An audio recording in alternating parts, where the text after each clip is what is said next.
What's up, y'all? Joey here from Left Empty. And today I'm going to be breaking down all of the production elements in our brand new song, Beautiful Mistakes.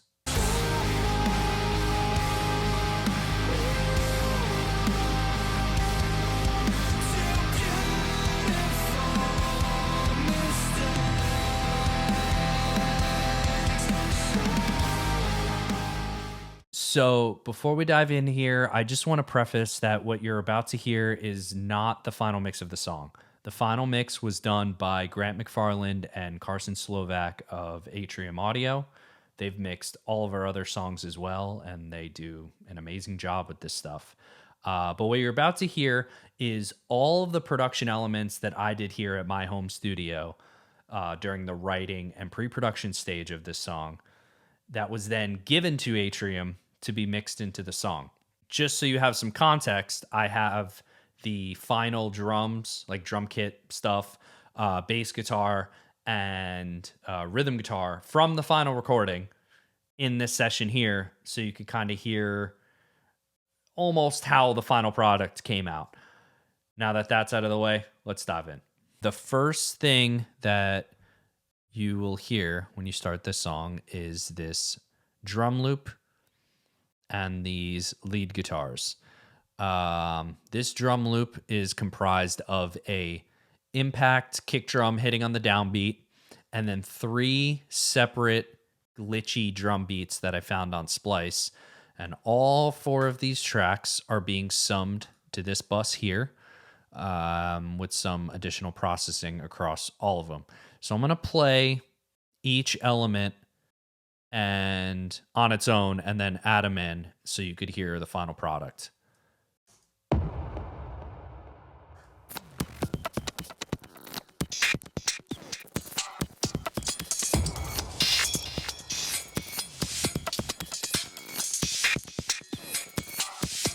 So as you could hear, each glitchy rhythm beat adds its own unique kind of flair to this part. And when they're summed all together, it gives this kind of mishmash of different drums and different patterns happening all at once. On the bus here, I have just some EQ. I'm filtering out everything below 90, mainly so when the full band kicks in after this, it just hits a little bit harder. But I am pushing these low mids right here, filtering out some high end, pretty basic stuff.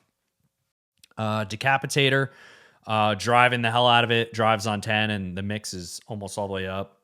Nowadays, I would probably use Soundtoys Devil Lock for something like this, but I don't think I had it at the time, and Decapitator definitely gets the job done. Slate FBC gray compressor here, just kind of gluing all of these different drum elements together. And then the secret sauce here is Echo Boy Jr. Literally never something I normally do. I never put delay on drums, but when I didn't have the delay, this part sounded cool, but it just felt very basic, very stock kind of drum loopy. When I added the delay, it kind of made this part way more disorienting and almost gave the effect of like the drums are just like floating in space, so to speak. It's not like super heavy on the delay, but it's definitely in there. And I will play the loop and I'll bypass it on and off just so you can kind of hear what it's doing. So this is with it off.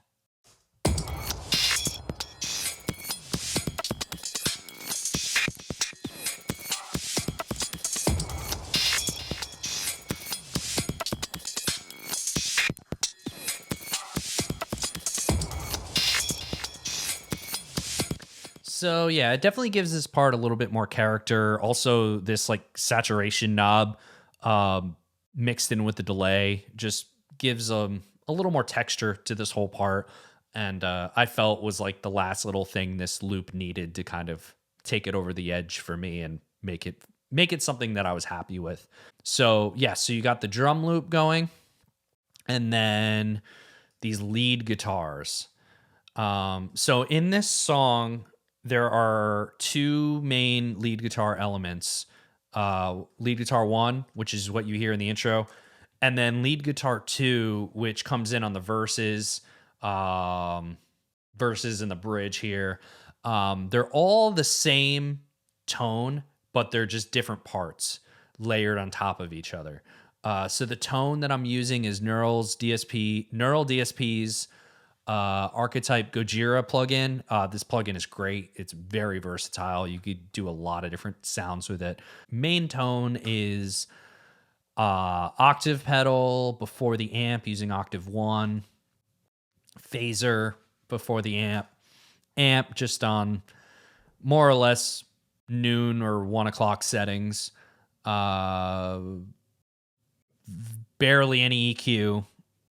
I don't think I touched the cab at all. And then really what's giving it its character is the delay pedal and the reverb pedal. The delay is almost all the way wet, quarter note delay. And then the reverb shimmer. This shimmer is awesome. One of the best like shimmer reverb sounds I've ever heard in a plugin. And it's very, very wet with the reverb, and it just makes this whole part very spacey, very ambient. And I'll stop talking about it and I'll just play it. Here it is.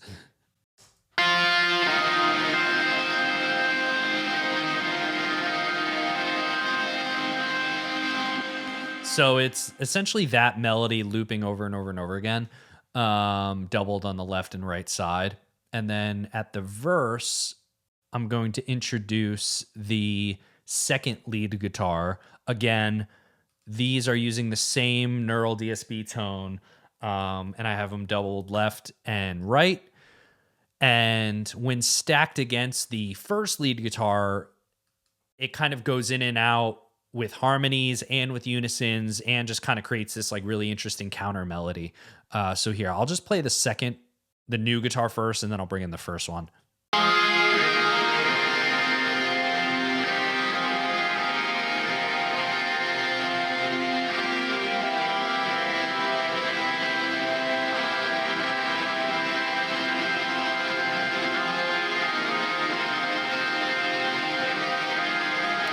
And I should mention all of these lead guitars are being sent to this lead guitar bus, EQ,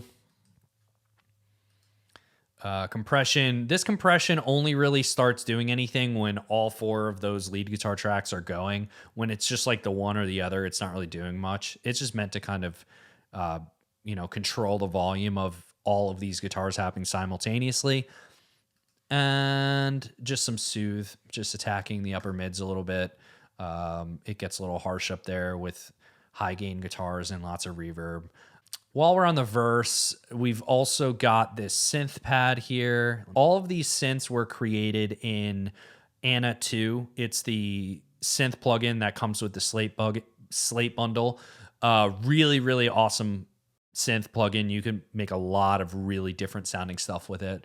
I will say looks like all of these synth tracks, I'm using Isotope Trash at a pretty healthy amount. I was using this plugin a lot during that time, and it just really gives this very interesting distortion to all of these synth tracks here. So here, I'll play this one.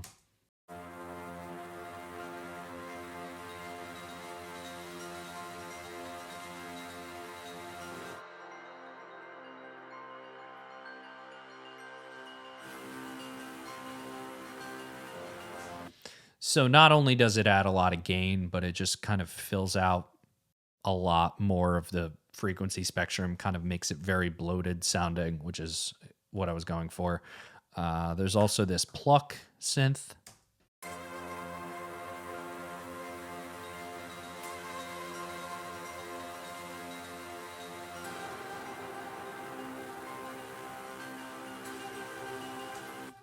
Cool. We got some octave chords. I'll play those when I do the chorus, which is actually what I'm going to do next. So this chorus is really, really fun because it's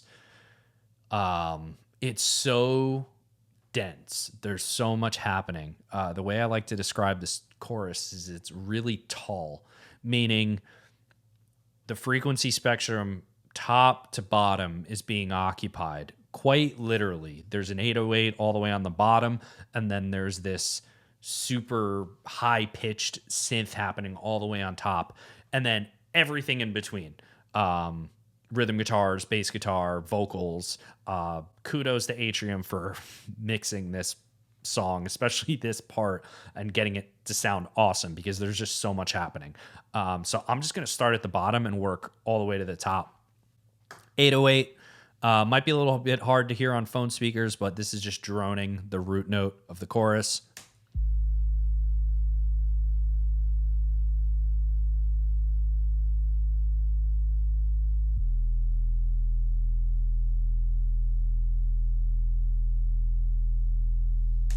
And then we've got these really nasty high guitars. This was something that Josh came up with. He came up with these really just wacky sounding chords to go against the rhythm guitars. And on their own, they're super dissonant, but in the context of everything, it just gives it this really creepy vibe. I don't remember if Atrium reamped these or if we used my tone that I got here on STL Tone Hub, but I'm sure it's not that far off either way.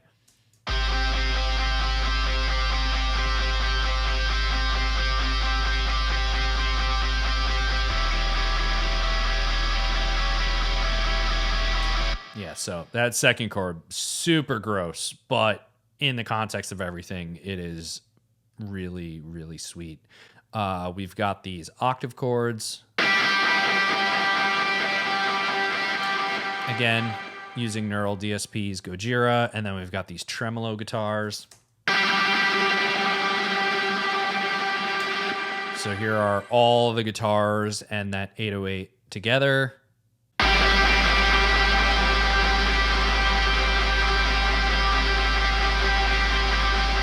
On the synth pad side of things, we've got this mid pad. I like to break up my pads by like what frequency spectrum they generally occupy. So like this is like in the mid range. The other one was a low range one. This is a high one. I don't always split them up like that, but sometimes it's easier that way. So this is a mid range pad.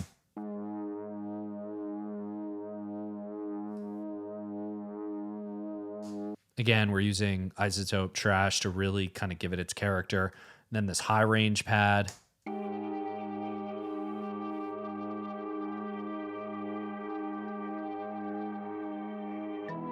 And I will say, when I am creating all of these synth pads, generally speaking, if I'm layering up different parts like I am here, they're rarely doing the same thing. Usually they're creating chords. So like one pad will drone on one note and the other pad will drone on another note.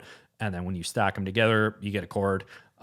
That's a lot of the times how I like to work, rather than like building a chord on one patch.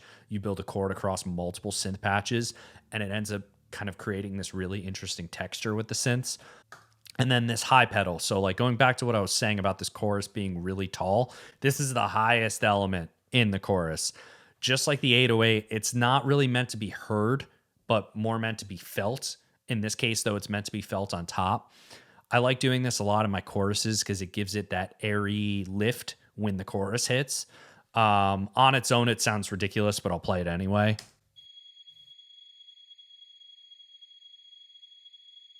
It's just like a whistle tone, basically. This is all the synths together.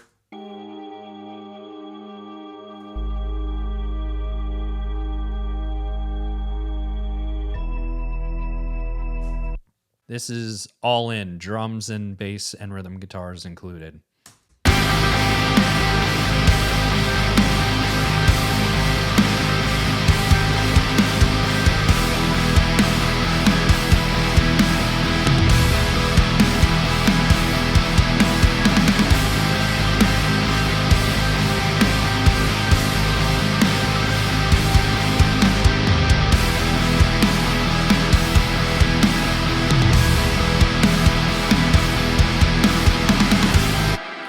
Cool. Let's see, what else do we got in this?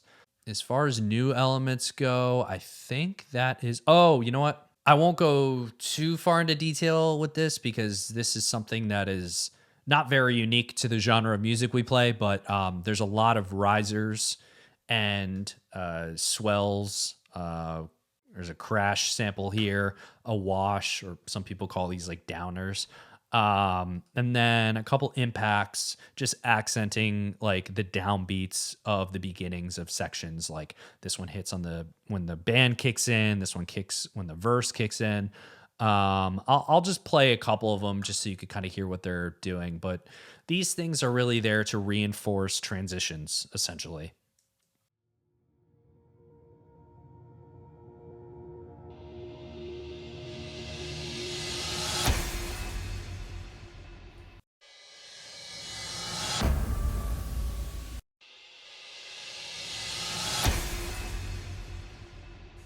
With this kind of stuff, I usually like to use different riser sounds throughout the song, or I'll like stack, like in this song, I did that. I stack different ones together just to kind of create a unique sounding riser as opposed to just relying on the same sample for the whole song. Like some of the other stuff I mentioned before, especially like these impacts, they're more meant to be felt than heard. In some cases, you do want them to be felt if it's like a really heavy part or something, but not so much with this song. It's more meant to just solidify downbeats and transitions and things like that. Thank you so much for watching this. If you're into this sort of thing, leave a comment below. I would love to make more production related videos for our other songs. This is my favorite part of the writing process, and I love nerding out about it. So if you want more of this, let us know. Go check out Beautiful Mistakes. It is out now everywhere. Peace.